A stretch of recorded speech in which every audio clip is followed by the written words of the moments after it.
Ayan, labas muna ang mga yaya. Kasi punta muna kami doon. Maglakad-lakad muna kami. Tapos, eksakto maganda pa ang panahon ngayon kasi mahangin pa.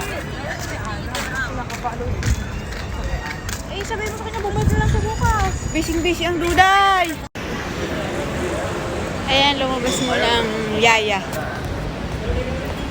Labas muna ang Dora today kasi may titingnan akong dito sa Alvaro.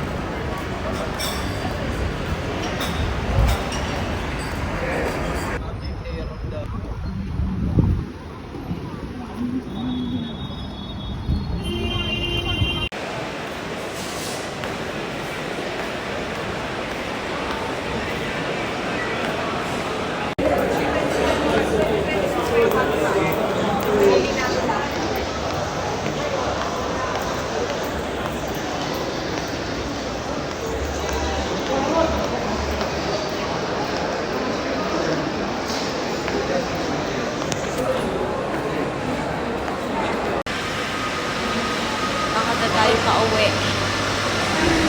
Palamig lang tayo dito. Nag-ikot-ikot lang ang Dora. And then, yan. Pauwi na tayo.